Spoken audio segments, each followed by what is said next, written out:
గురూజీ 72 గంటల్లోనే ఫోన్ లోనే అద్భుతమైన జ్యోతిష్య పరిష్కారం చూపిస్తారు.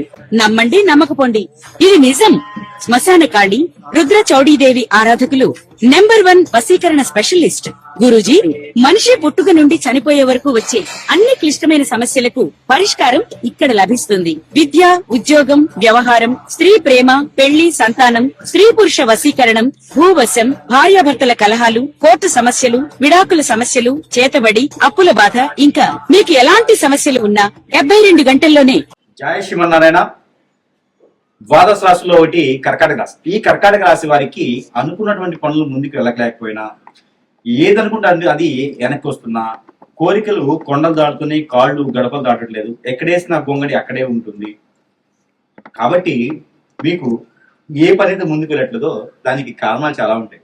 పెళ్లి వయసు వచ్చిన పెళ్లి కాకపోవటం, ఎన్నో రకాల గ్రహ సంబంధిత ఇబ్బందులు ఉండటం, దోషాలు ఉండటం, అనుకున్న పని అవ్వకపోతే మనకిలో ఉండేటువంటి అనీజీ కావచ్చు, ఏది కూడా ముందుకు వెళ్ళకపోతే ఎన్నో రకాల సమస్యలు ఏర్పడుతూ ఉంటాయి. సరైన ఏజ్లో పెళ్ళి అవ్వకపోయినా మనకి చాలా ఇబ్బందులు వస్తూ ఉంటాయి. చదువుకొని విదేశాలకు వెళ్ళలేకపోయినా, చదువుకొని జాబ్ చేయలేకపోయినా, డబ్బులను బిజినెస్ చేయలేకపోయినా, ఏది చేసిన నష్టం వస్తున్నా, అందరూ దూరం అయిపోతున్నా, ఇవన్నీ కూడా ముఖ్యంగా కర్కాటక రాశి వారికి అనుకున్న పని అవ్వదు. ఇవన్నీ కూడా గోచార ప్రకారంగా మనము గ్రహించి గమనించుకుంటూ ఉండాలి. గోచారంలో స్వస్థానంలో శని కానీ, స్వస్థానంలో రాహు కానీ, అలానే 4-3 స్థానాల్లో రాహువు శని కానీ, కుజుడు శని కానీ, రవి శని కానీ ఉన్నట్లయితే కర్కాటక రాశి వారికి కలుస్తారు.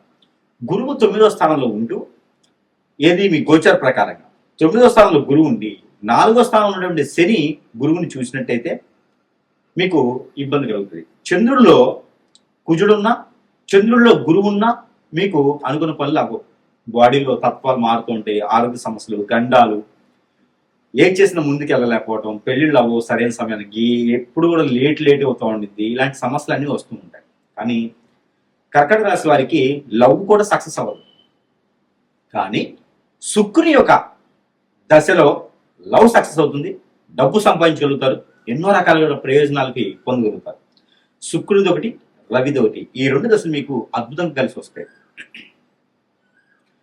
కర్కాటక రాశి వారికి ఇదొక కారణం అయితే, పుట్టిన తర్వాత మనము పెద్దలు చెప్పారని, ఇంట్లో వాళ్ళు చెప్పారని, గుళ్ళో వాళ్ళు చెప్పారని చెప్పి ఎన్నో రకాలైనటువంటి పూజలు, యజ్ఞాలు, యాగాలు, హోమాలు, జపాలు, తపాలు, ఎన్నో రకాలుగా వస్త్రదానాలు, స్వామివారికి, అమ్మవారికి పొట్టు వస్త్రాలు, ఎన్నో రకాలుగా కళ్యాణాలు చేపిస్తూ ఉంటాము, హోమం చేపిస్తూ ఉంటాము, ఎన్నో రకాలుగా మనము చేస్తూ ఉంటాం. అవి కాక తెలిసిన వారికి, తెలియని వారికి దాన ధర్మాలు చేస్తూ ఉంటాం. అవి కాక ఎన్ని పుణ్య కార్యక్రమాలు, అవి కాక ఏదైనా ట్రస్టులు, వృద్ధాశ్రమాలు, అనాథాశ్రమాలు, ధర్మకర్తలుగా ఆలయాలకి ఇలా చేస్తూ ఉంటారు. స్థలాలు దానం ఇస్తూ ఉంటారు, ఎంతో మందికి ఉపాధి అవకాశం కల్పిస్తూ ఉంటారు, ఇండస్ట్రీలు అలాంటి స్థాపించేసి.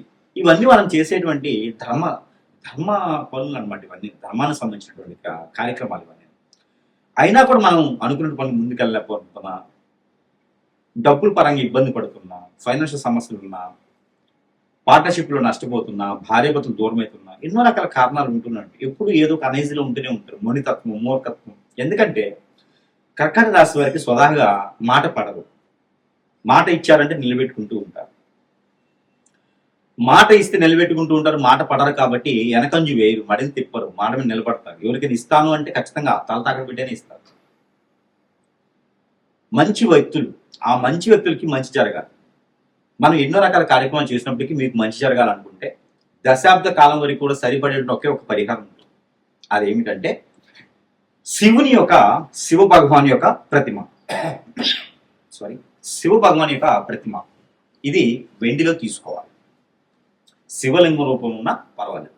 ఇది వెండిలో తీసుకున్న తర్వాత పార్వతి అమ్మవారిని తీసుకోవాలి. దీంతో పాటు నందీశ్వరుని తీసుకోవాలి. అలానే చంద్రుడు, త్రిశూలం, ఇవన్నీ కూడా వెండిలో చిన్నపాటి అయినా పర్లేదు. అంగులో ఇట్లా ఉన్న పర్లేదు, అంగులో మోయి ఉన్న పర్లేదు, అంగులో ఉన్న వరకు పర్వాలేదు, ఇంకా పెద్ద ఇంకా మంచిది. ఇవన్నీ కూడా వెండిలో తీసుకోవాలి. ఇట్లా ఉంటుంది, మీకు దొరుకుతుంది.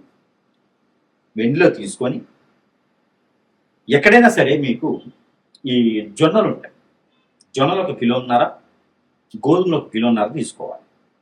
వీటిలో కలిపేసి అది పైన పెట్టేసి ఎక్కడైనా సరే మీరు దానం ఇవ్వాలి. మీ పరిసరాల్లో దానం తీసుకునే వాళ్ళు లేరు అనుకుంటే కనుక అవి ఎక్కడైనా పారేటువంటి నీటిలో అవన్నీ కూడా స్వామి నేను చేసినటువంటి తప్పులు ఏమైనా ఉన్నా క్షమించి నేను అనుకున్నటువంటి కార్యక్రమాలన్నీ కూడా ముందుకు వెళ్ళాలని మమ్మల్ని దీవించండి నాయన, మీ యొక్క కృపా కటాక్షలు మా మీద ఉండాలి అని తలుచుకొని దానికన్నా ముందు ఏం చేయాలి అంటే ఇది ఏదైనా సోమవారం జ్యోతి చేస్తే మంచిది. మీకు అనుకున్న పనులు ముందుకెళ్తే విదేశానికి కానీ పెళ్లిళ్ళు అవ్వడానికి కానీ పెళ్లిళ్ళు అయిన తర్వాత పిల్లలు పుట్టడానికి కానీ ఆర్థికపరమైన ఇబ్బందులు ఉన్నా కానీ ఇవన్నీ కూడా ముందుకెళ్ళిపోతాయి ఆటోమేటిక్గా. ఇకపోతే దీని అన్నిటికన్నా ముందు 3 రోజుల ముందు మీరు ఏం చేయాలి, శనివారం ఆదివారం సోమవారం 3 రోజులు ఏం చేయాలి అంటే మీరు నాన్ వెజ్ భుజించకూడదు, ఓన్లీ శాకాహారంగా ఉండాలి, నేల పడగ చేయాలి, బ్రహ్మచర్యం పాటించాలి. ఇవి చేసుకుంటే మీకు అష్టైశ్వర్య ప్రాప్తి కలుగుతుంది. మీ మీద నరదిష్టి నరఘోష కూడా ఇలా పటపంచలేకపోతుంది. ప్రయత్నం చేసి చూడండి. మనము ఎన్నో రకాలైనటువంటి సమస్యలతో ఉంటూ ఉంటాం. ఇల్లు ఉంటుంది, అద్దెకున్నా సొంతిల్లేనా, ఇంట్లో ఏదో నడవడికి, ఇంట్లో ఏదో కలిసి రాదు, ఇంట్లో ఏదో జరుగుతూ ఉంది ఒక సమస్య, అసలు ఇల్లే వాస్తు బాల రెండో సమస్య, ఇంట్లో కీచులాడుకోవటం, ఇంటికే ఏదో చేయించారండి, చేతబడి వైపునడేమో ఏదో చేపించేశారు, ఇల్లు ఎదకుండా చేసేసారు, చెట్టుకోలు కొట్టుకోలు అయిపోయినారు, ఇంట్లో గొడవలు ఎప్పుడు అవుతున్నాయి, ఇంట్లో సుఖంగా ఉండడానికి లేదండి, ఏదో ఒకటి జరుగుతూనే ఉంది, ఇంట్లో ఏదో నెగిటివ్స్ ఉన్నాయి, చెడు క్రియ జరిగింది, ఇంట్లో అంతా నెగిటివిటీగా ఉంది. అలానే మనకి జాతకంలో కూడా బాగున్నట్లేదండి, గ్రహాలు శోధించట్లేదంట, గ్రహాల యొక్క స్థితిగతులు బాగాలేవంట, ఇలాంటివి చాలా సమస్యలు ఉంటాయి.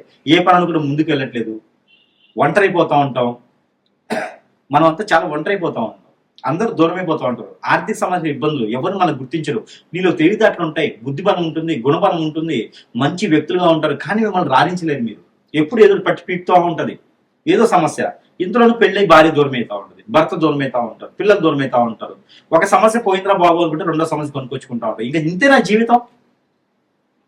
కొంతైనా ఉపశమనం కోసం కావాలి కదా మనకి. ఆ ఉపశమనం ఏంటంటే యంత్రం.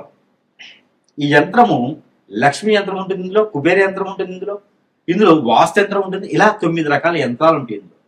ఈ యంత్రం కనుక మన ఇంట్లో పెట్టుకున్నట్టయితే కనుక ఏ వాళ్ళకైనా పెట్టుకోవచ్చు, దేవుని మందిరంలో పెట్టుకోవచ్చు, దక్షిణ వాళ్ళకి, తూర్పు వాళ్ళకి, పడమర వాళ్ళకి, ఉత్తర వాళ్ళకి, ఏ వాళ్ళకైనా పెట్టుకోవచ్చు, హాల్లో పెట్టుకోవచ్చు, బెడ్రూమ్లో పెట్టుకోవచ్చు, పూజా మందిరంలో పెట్టుకోవచ్చు, కిచెన్ లో పెట్టుకోవచ్చు, ఎక్కడైనా పెట్టుకోవచ్చు, డైనింగ్ హాల్లో పెట్టుకోవచ్చు. ఇది ఒక యంత్రాన్ని ఇంటి లోపల పక్కన పెట్టుకోవాలి, వాళ్ళు తెలియచుకోవాలి. ఈ యొక్క యంత్రము చాలా వాల్యూబుల్. ఇందులో మనం పూజించి మరీ ఇస్తున్నాం. ఇది మన ప్రేక్షకుల కోసము పూర్తిగా నా తరపు నుంచి ఉచితంగా ఇస్తున్నాం. ఈ యంత్రాన్ని పూర్తిగా ఉచితంగా మన ప్రేక్షకులు అందరూ బాగుండాలి, అందులో వారే ఉండాలి ఒక సంకల్పంతో, శుభ సంకల్పంతో ఈ యొక్క యంత్రాన్ని నేను పూర్తిగా ఉచితంగా ఇస్తున్నాను. ఎవరికైనా కావాలి అనుకుంటే, మీకు అన్ని రకాల సమస్యలు పోవాలనుకుంటే కంచెమైన ఉపశమనం దొరుకుతుంది. కాబట్టి ఈ యంత్రాన్ని మీరు మన దగ్గర లభ్యపడుతుంది. మీకు మీ వద్దకి చేర్చేటువంటి రుసుములు మాత్రమే నేను తీసుకుంటున్నాను, అంటే దారి ఖర్చులకు మాత్రమే తీసుకున్నాను తప్పితే యంత్రానికి మాత్రం డబ్బులు తీసుకోవట్లేదు, ఉచితంగా ఇస్తున్నాను. ఎవరికైనా కావాలంటే కూడా సంప్రదించండి. ఈ యంత్రంకి ధూప ద్వీప నైవేద్యం పెట్టినా పెట్టకపోయినా పర్వాలేదు, 3 రోజులు పెడితే చాలు. కాబట్టి ఈ యంత్రాన్ని ఎవరికైనా కావాలి అంటే కూడా ఫోన్ కాంటాక్ట్ ద్వారా ఈ యంత్రం పంపించడం జరుగుతుంది. కాబట్టి ఎవరికైనా కావాలంటే సంప్రదించండి. జై శ్రీమన్నారాయణ.